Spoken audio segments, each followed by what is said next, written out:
Good afternoon, everybody, all the participants, all the panelists. Uh, Let me start by just acknowledging that uh, we have seen in the last several weeks, last few months, uh, the kinds of epic uh, changes and events in our country that uh, are as profound as anything that I've seen in my lifetime. And I'm now a lot older than planned. I'm going to be 59 soon. Uh, and and let me begin by acknowledging that although all of us have been feeling pain, uncertainty, disruption, uh, some folks have been feeling it more than others. Most of all, uh, the pain that's been experienced by the families of uh, George and Brianna and Ahmad and Tony and Sean and too many others to mention, those that we thought about during that moment of silence. Uh, and to those families who've been directly affected by tragedy, please know that Michelle and I and the nation grieve with you, hold you in our prayers. We're committed to the fight of creating a more just nation in memory of your sons and daughters. And we can't forget that even as we're confronting the particular acts of violence that uh, led to those losses, uh, our nation and the world is still in the midst of a global pandemic that's exposed the vulnerabilities of our healthcare system, but also the disparate treatment and, as a consequence, the disparate impact that exists in our healthcare system, the unequal investment, the biases that have led to a disproportionate number of infections and loss of life in communities of color.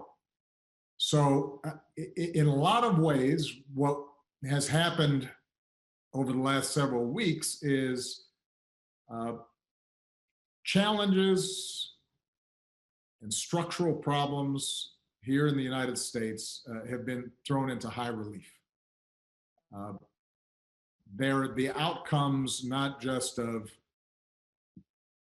the immediate moments in time, but they're the result of a long history of slavery and Jim Crow and redlining and institutionalized racism that too often have been the plague, this original sin of our society. And in some ways, as tragic as these past few weeks have been, as difficult and scary and uncertain as they've been, they've also been an incredible opportunity for people to be awakened to some of these underlying trends. And they offer an opportunity for us to all work together to tackle them, to take them on, to change America and make it live up to its highest ideals. And part of what's made me so hopeful is the fact that so many young people have been galvanized and activated and motivated and mobilized. Because historically, so much of the progress that we've made in our society has been because of young people. Dr. King was a young man when he got involved. Cesar Chavez was a young man. Malcolm X was a young man. The leaders of the feminist movement were young people. Leaders of union movements were young people. The leaders of the environmental movement in this country and the movement to make sure that the LGBT community finally had a voice and was represented were young people. And so when sometimes I feel despair, I just see what's happening with young people all across the country and the talent and the voice and the sophistication that they're displaying. And it makes me feel optimistic. It makes me feel as if, this country is going to get better. Now, I want to speak directly to the young men and women of color in this country uh, who, as Playon just so eloquently described, have witnessed too much violence and too much death. And too often, some of that violence has come from folks who were supposed to be serving and protecting you. I want you to know that you matter. I want you to know that your lives matter, that your dreams matter. And when I go home and I look at the faces of my daughters, Sasha and Malia, and I look at my nephews and nieces, I see limitless potential that deserves to flourish and thrive. And you should be able to learn and make mistakes and live a life of joy without having to worry about what's going to happen when you walk to the store or go for a jog or are driving down the street or looking at some birds in a park. And so I hope that you also feel hopeful, even as you may feel angry, because you have the power to make things better, and you have helped to make the entire country feel as if this is something that's got to change. You've communicated a sense of urgency that is as powerful and as transformative as anything that I've seen in recent years. I want to acknowledge the folks in law enforcement that share the goals of reimagining policing, because there are folks out there who took the oath to serve your communities and your countries, have a tough job, and I know you're just as outraged about the tragedies in recent weeks as are many of the protesters. And so we're grateful for the vast majority of you who protect and serve. I've been heartened to see those in law enforcement who've recognized, let me march along with these protesters. Let me stand side by side and recognize that I want to be part of the solution. And who've shown restraint and volunteered and engaged and listened, because you're a vital part of the conversation. And change is going to require everybody's participation. Now, when I was in office, as was mentioned, I created a task force on 21st century policing in the wake of the tragic killing of Michael Brown. That task force, which included law enforcement and community leaders and activists, was charged to develop a very specific set of recommendations to strengthen public trust and foster better working relationships between law enforcement and communities that they're supposed to protect, even as they're continuing to promote effective crime reduction. And that report showcased a range of solutions and strategies that were proven and that were based on data and research to improve community policing and collect better data and reporting and identify and do something about implicit bias in how police were trained and reforms to use the force that police deploy in ways that increase safety rather than precipitate tragedy. And that report demonstrated something that's critical for us today. Most of the reforms that are needed to prevent the type of violence and injustices that we've seen take place at the local level.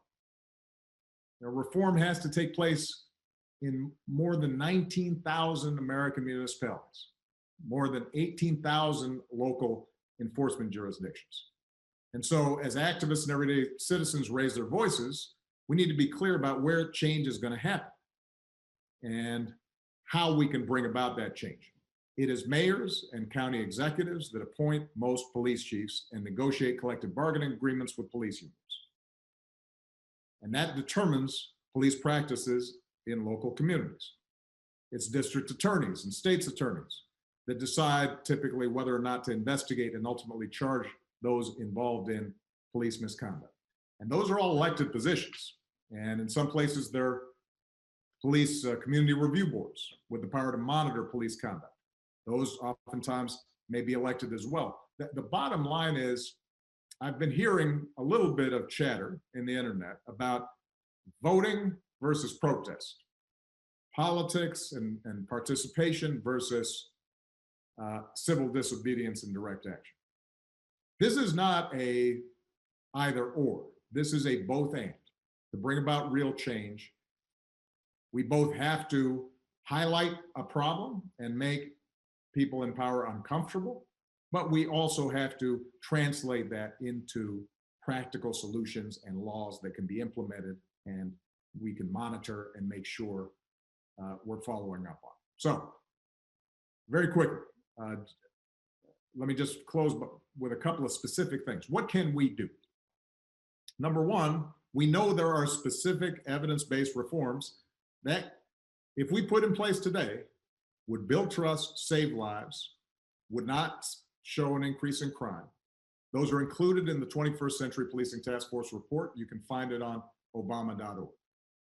Number two, a lot of mayors and local elected officials read and supported the task force report, but then there wasn't enough follow-through. So today I am urging every mayor in this country to review your use of force policies with members of your community and commit to report on planned reforms.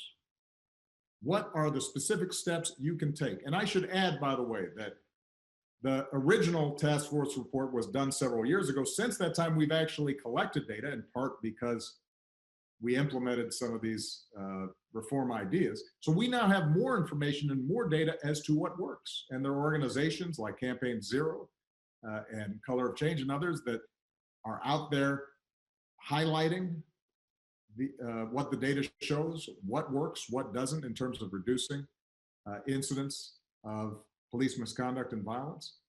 Let's go ahead and start implementing those. So we need mayors, county executives, others who are in positions of power to say, this is a priority. This is a specific response. Number three, every city in this country should be a My Brother's Keeper community, because we have 250 cities, counties, tribal nations who are working to reduce the barriers and expand opportunity for boys and young men of color through programs and policy reforms and public-private partnerships. So go to our website, get working with that, because it can make a difference. And let me just close by saying this. I've heard some people say that you have a pandemic, then you have these protests. This reminds people of the 60s and the chaos and the discord and distrust throughout the country. I have to tell you, although I was very young when you had riots and protests and assassinations and discord back in the 60s, I know enough about that history to say there is something different here. You look at those protests, and that was a far more representative cross-section of America out on the streets, peacefully protesting, and who felt moved to do something because of the injustices that they had seen. That didn't exist back in the 1960s, that kind of broad coalition. The fact that recent surveys have showed that despite some protests having then been marred by the actions of some, a tiny minority that engaged in violence, that despite, as usual, that got a lot of attention, a lot of focus, despite all that, a majority of Americans still think those protests were justified. That wouldn't have existed 30, 40, 50 years ago. There is a change in mindset that's taking place, a greater recognition that we can do better. And that is not as a consequence of speeches by politicians. That's not the result of, spotlights in news articles.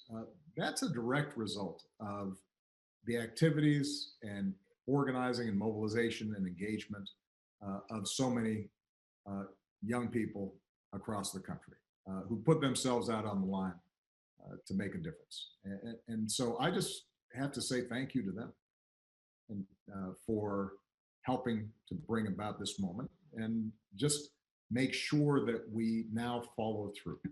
Because at some point, attention moves away. At some point, protests start to dwindle in size. And it's very important for us to take the momentum that has been created as a society, as a country, and say, let's use this to finally have an impact. All right. Thank you, everybody. Proud of you guys.